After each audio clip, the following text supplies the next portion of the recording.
Salam sejahtera, terima kasih karena bersama dengan saya di Nazlin Unity Channel. Sekarang ini nama yang top di UMNO ialah Zahid Hamidi dan Zafrul. Bukan saja melibatkan tahanan rumah Najib, tetapi juga berkaitan dengan pendedahan Zafrul di Selangor. Apabila Zafrul meletakkan jawatan sebagai bendahari Selangor, beliau juga telah pun mendedahkan beberapa perkara yang sensitif berkaitan parti UMNO. Beliau kata tindakan kurang mantap dan seperti tidak ada perkembangan menyebabkan beliau meletak jawatan sebagai bendahari Selangor. Hari ini banyak pula timbul kata-kata mengatakan bahawa adakah selepas ini Zafrul akan keluar parti atau letak jawatan atau tidak setia lagi dengan UMNO. Akhirnya Tengku Zafrul tampil menyatakan bahawa saya setia dengan UMNO, kritik agar parti terus relevan. Rupa-rupanya Tengku Zafrul masih lagi setia dengan UMNO dan yang lebih penting lagi tujuan beliau mengkritik UMNO atau parti itu supaya parti UMNO terus relevan. Ahli Majlis Kerja Tertinggi UMNO Tengku Zafrul Abdul Aziz menegaskan dia masih setia bersama parti itu, meskipun sebelum ini mengkritik kepimpinan UMNO Selangor. Tengku Zafrul yang juga Menteri Pelaburan, Perdagangan dan Industri itu menjelaskan kritikannya terhadap UMNO Selangor adalah bagi memastikan parti itu bangkit dan terus relevan dalam meraih sokongan rakyat di Selangor. Saya masih lagi setia dengan UMNO. Yang saya kritik itu konstruktif sebab ingin lihat UMNO terus relevan di Selangor dan terus bekerja sama sebab kita kerajaan perpaduan jadi kena selari dengan persekutuan, katanya. UMNO Selangor juga kena semangat kerajaan perpaduan yang kita buat di pusat kena juga buat di Selangor, katanya, ketika ditemui selepas Majlis Pelancaran Tapak Pembinaan Multi-Code Elektronik Industri Berhad di Serendah hari ini. Pada 6 April lalu, Tengku Zafrul mendakwa banyak yang tidak ada pada UMNO Selangor menjadi punca dia melepaskan jawatannya sebagai bendahari UMNO Selangor baru-baru ini. Ketua UMNO Kota Raja itu berkata, UMNO Selangor mencatatkan keputusan sangat buruk dalam sejarah bermula dengan PRU 15 pada 2022 diikuti dengan pilihan raya negeri PRN kira-kira setahun kemudian. Dalam keadaan begitu, kata Tengku Zafrul, dia mengingatkan bahawa keputusan tersebut menjadi amaran terakhir untuk UMNO Selangor berubah dan menyedari realiti. Sekarang ini sudah 8 bulan selepas PRN, masih tak ada apa-apa, katanya. Pos mata mendalam pun tak ada, strategi baru tawan hati rakyat tak ada, katanya. Menurut Tengku Zafrul lagi, jika pandangannya untuk mengubah segera keadaan tidak diterima, lebih wajar untuk dia melepaskan jawatan di peringkat negeri untuk memberi fokus di peringkat pusat dan pada masa sama bahagian Kota Raja yang diketuainya. Bagaimanapun kenyataan Tengku Zafrul disanggah Ketua Penerangan UMNO Selangor Muhammad Zaidi Mat Zain menyifatkannya sebagai terasing dan ketinggalan maklumat berhubung pergerakan politik negeri. Justru Muhammad Zaidi berkata Tengku Zafrul perlu berhenti membuat kenyataan yang boleh mengaibkan dirinya sendiri serta mengelirukan ramai pihak terutama ahli UMNO. Dalam pada itu, Tengku Zafrul berkata dia akan turun berkempen dalam pilihan raya kecil PRK Kuala Kubu yang akan diadakan tidak lama lagi. Katanya, saya akan turun kempen PRK dan akan jumpa Ketua Bahagian Negeri Selangor. Akan ada mesyuarat untuk bantu calon kerajaan perpaduan, katanya lagi. Sekian untuk kali ini. Jangan lupa tinggalkan komen anda, tekan butang subscribe. Bye-bye.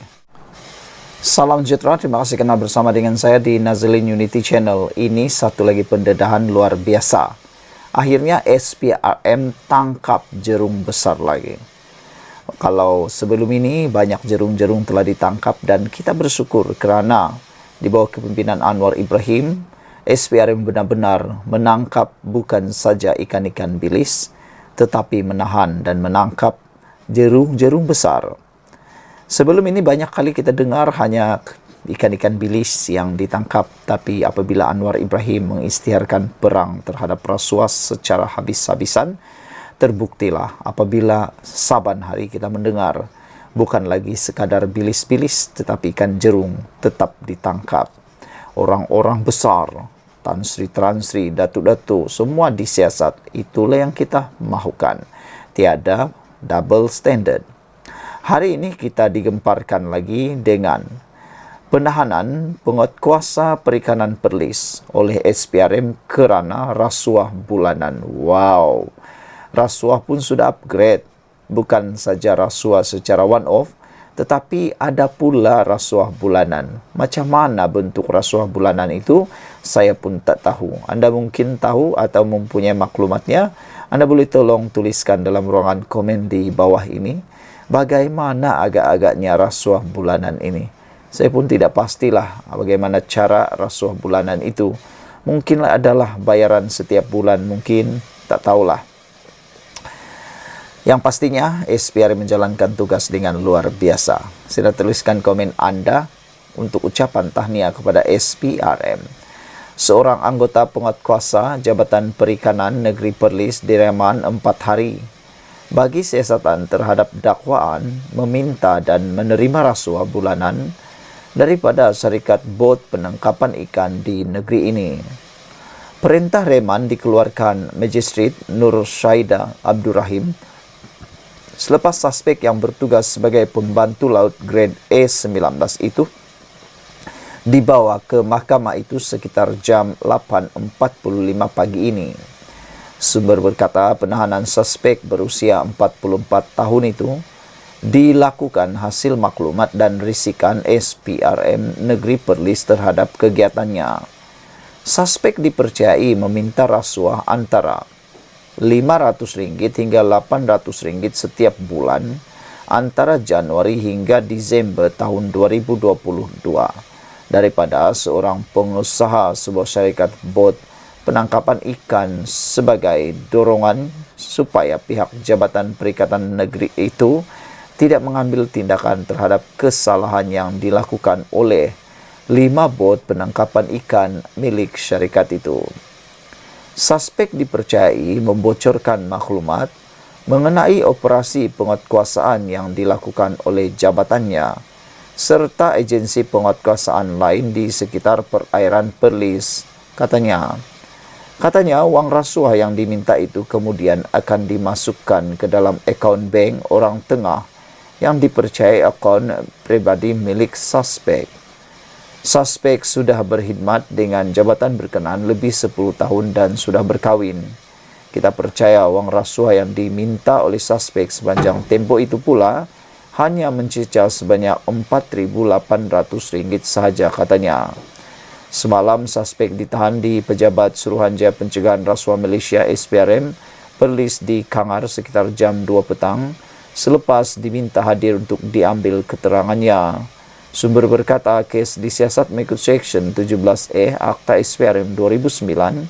Sementara itu, pengarah SPRM Perlis Muhammad Nur Adha Abdul Ghani mengesahkan penahanan suspek terbabit. Sekian dulu untuk kali ini. Jangan lupa tinggalkan komen Anda, tekan butang subscribe. Bye-bye. Salam sejahtera. Terima kasih kerana bersama dengan saya di Nazilin Unity Channel. Timbul satu persoalan besar. Adakah Perikatan Nasional akan pecah? Adakah parti gerakan akan keluar daripada Perikatan Nasional? Atau adakah parti bersatu yang akan merajuk lalu tidak akan buat apa-apa lagi dalam Perikatan Nasional? Ini apabila ada satu laporan mengatakan PRK Kuala Kubu baharu, gerakan dan bersatu berebut kerusi. Adakah kali ini benar-benar terjadi? Mereka akan bertanding sesama sendiri. Kalaulah berlaku pertandingan sesama sendiri, ini memang huru-hara. Ini memang satu perkara luar biasa. Bersatu dan gerakan dilihat bersaing mewakili Perikatan Nasional pada PRK Kuala Kubu baharu dengan melobi untuk meletakkan calon Melayu mengambil kesempatan majoriti pengundinya daripada komuniti itu. Menurut sumber Perikatan Nasional, gerakan mahu meletakkan pemimpin wanita Munira Abu Bakar, bekas calon komponen itu di Dun, Bukit Lanjan pada PRN Selangor, Ogos lalu. Beliau tewas dengan majoriti 41.227 undi kepada calon Pakatan Harapan Phua Pei Ling.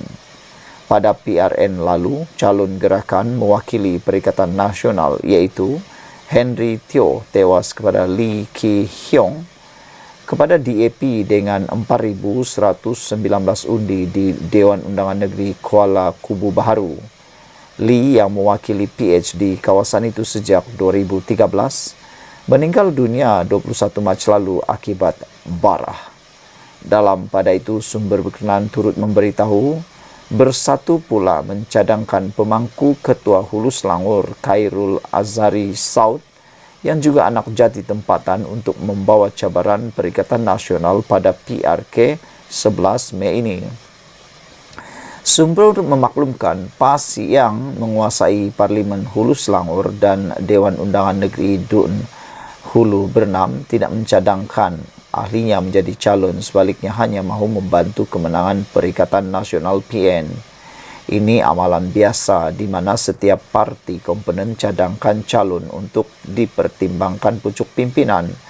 Dua ini boleh dikatakan pilihan utama Munira dan Khairul Azhari, kata. Banyak faktor akan dipertimbangkan pimpinan sebelum buat keputusan, termasuk sentimen penduduk yang mahu orang dari kawasan itu selain pecahan pengundi mengikut kaum, katanya kepada FMT, sambil memaklumkan pengumuman calon hanya akan dibuat beberapa hari sebelum penamaan pada 27 April. Seramai 40.226 orang layak mengundi pada PRK itu dengan pecahan 50% pengundi Melayu, Cina 30% dan India 18%. Timbul juga spekulasi demografi pengundi itu bakal mempengaruhi keputusan Pakatan Harapan memilih calon Melayu mempertahankan kerusi berkenan berbanding meletakkan calon Cina sejak PRU 13.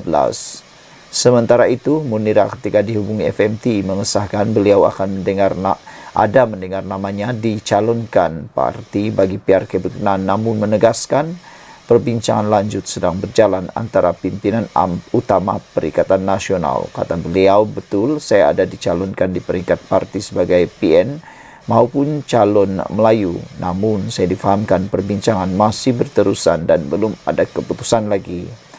Bagaimanapun beliau yang mengundi di Dewan Undangan Negeri Bukit Lanjan tidak mahu menaruh harapan tinggi dan akur jika pimpinan pusat meletakkan tanggung jawab itu kepadanya.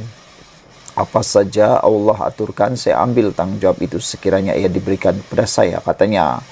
Khairul Azhari yang juga anak jati Hulu Selangor dan kini menetap di Bukit Beruntung bagaimanapun enggan mengulas lanjut dan meminta menunggu pengumuman rasmi daripada pucuk pimpinan. Tak pasti lagi sebab saya bukan dalam jawatan kuasa yang boleh tentukan siapa calon. Kita tunggu yang rasmi nanti, kata beliau lagi. Sekian dulu untuk kali ini. Jangan lupa tinggalkan komen Anda, tekan butang subscribe. Kita jumpa lagi. Bye-bye.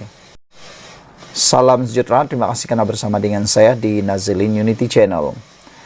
Isu yang hangat di media sosial hari ini ialah apabila ada lambakan beras yang telah dibuang dan kelihatan amat mendukacitakan.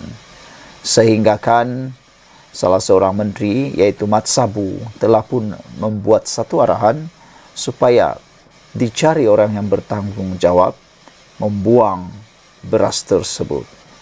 Akhirnya seorang bekas ahli parlimen tampil mengaku bahawa beras yang ditularkan itu yang banyak kelihatan banyak bertaburan ini seperti dalam gambar ini adalah milik beliau.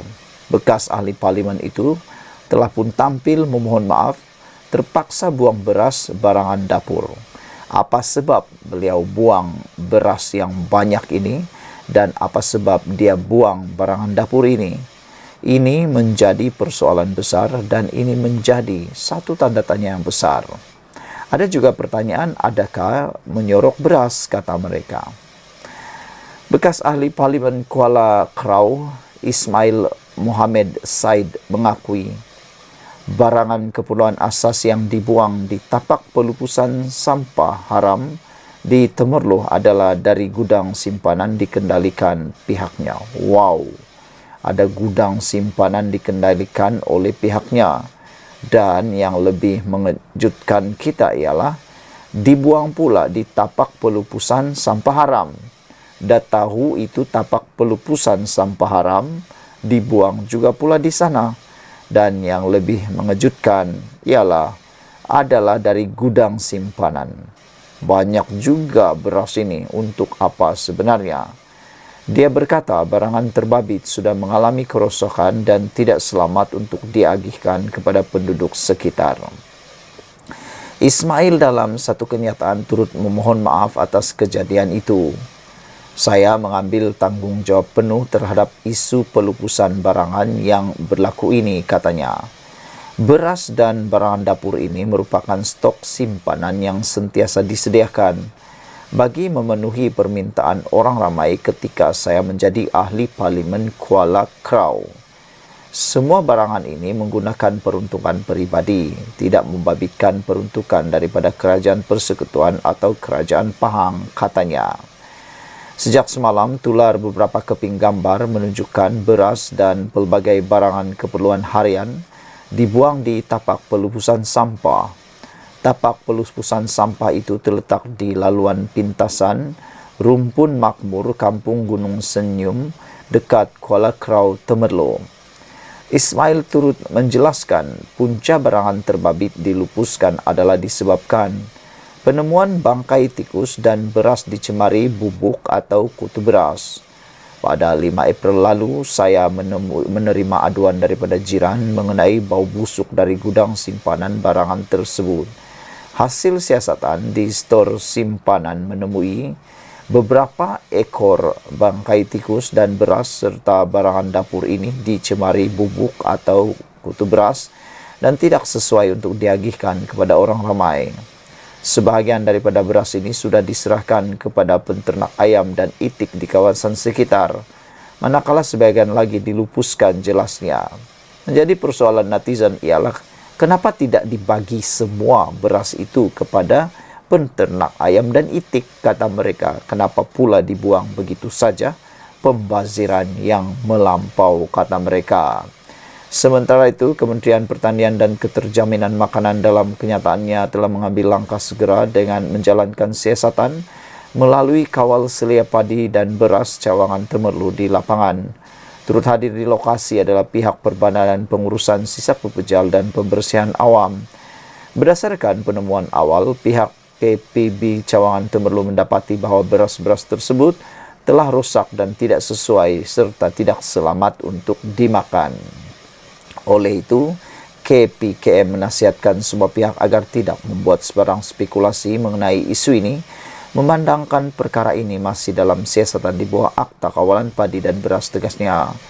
Terdahulu, SW Corp Pahang memaklumkan sudah memulakan siasatan berkenaan isu tersebut. Pengarahnya, Sahrudin Hamid, berkata siasatan dijalankan mengikut Seksyen 71 dalam Kurungan 1 Akta Pengurusan Sisa Pepejal dan Pembersihan Awam. Dia turut mengesahkan tapak pelupusan sampah haram itu sudah beroperasi sejak 2014 di atas tanah milik Felda. Sekian dulu untuk kali ini. Jangan lupa tinggalkan komen Anda, tekan butang subscribe. Bye-bye. Salam sejahtera. Terima kasih kerana bersama dengan saya di Nazlin Unity Channel. Datuk Seri Anwar Ibrahim akhirnya bakal mengumumkan berita paling gembira di seluruh Malaysia. Di saat Anwar Ibrahim ditekan di kiri, di kanan, di atas, di belakang, semua ditekan habis-habisan, Anwar Ibrahim mempunyai pelbagai serangan demi serangan, khususnya yang terbaru berkaitan dengan tuntutan tahanan Najib. Pada masa yang sama, Anwar Ibrahim tidak lupa tugasan beliau sebagai Perdana Menteri dan khususnya sebagai Menteri Keuangan. Berita tentang kenaikan gaji penjawat awam inilah yang ditunggu-tunggu oleh rakyat Malaysia. Para penjawat awam mengharapkan dibela oleh Perdana Menteri Anwar Ibrahim, kerana kita tahu Perdana Menteri yang ada sekarang yaitu Anwar Ibrahim adalah seorang yang amat lantang dalam membela khususnya para penjawat awam. Beliau mahu supaya penjawat awam menikmati keistimewaan kerana beliau tahu negara ini menjadi negara yang hebat bukan saja kerana politiknya, pentadbirannya, bahkan oleh para pelaksana iaitu penjawat awam.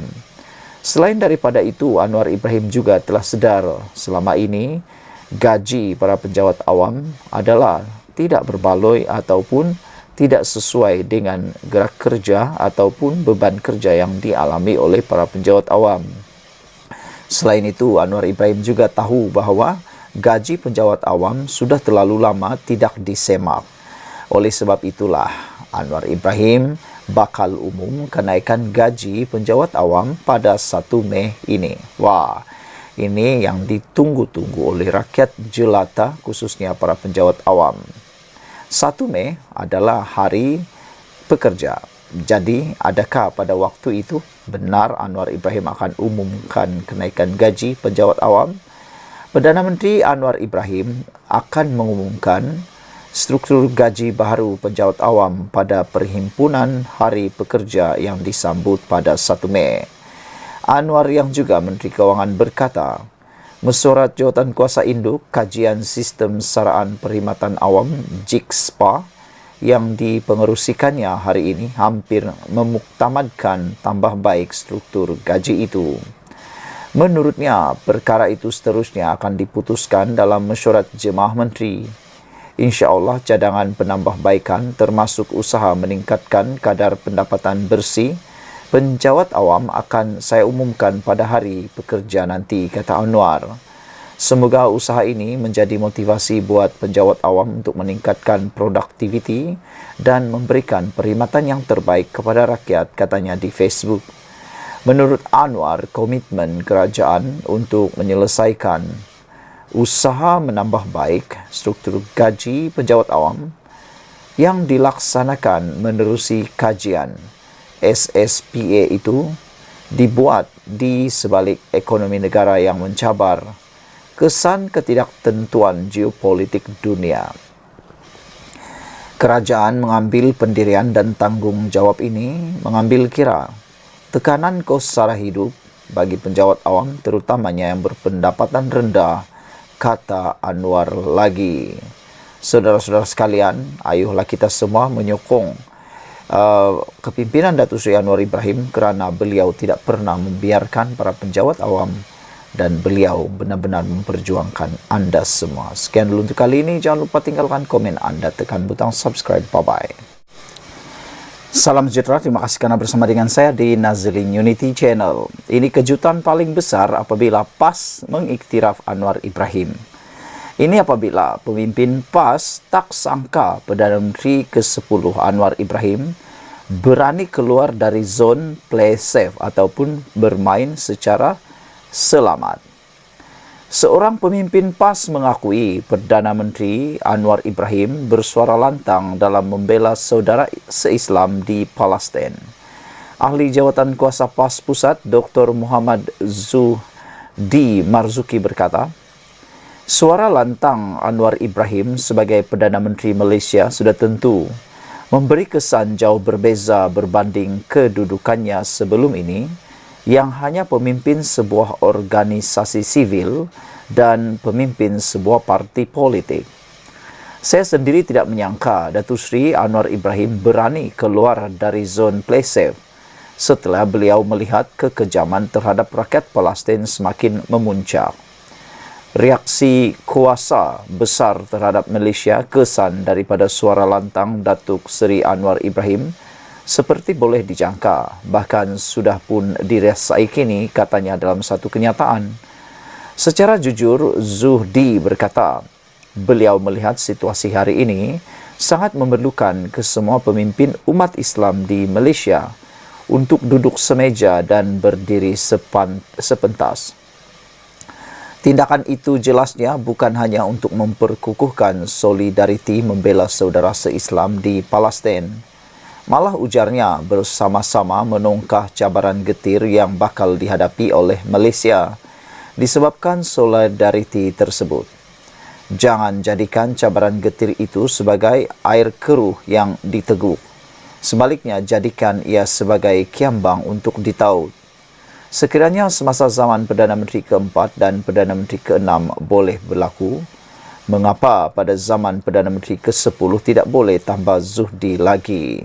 Saudara-saudara sekalian, ini satu kenyataan yang agak luar biasa daripada pemimpin PAS. Bayangkan kalau sebelum ini ada saja yang mereka cerca, ada saja yang dicerca kepada Anwar Ibrahim, tetapi kali ini dilihat bahawa Anwar Ibrahim berani keluar daripada zon play safe.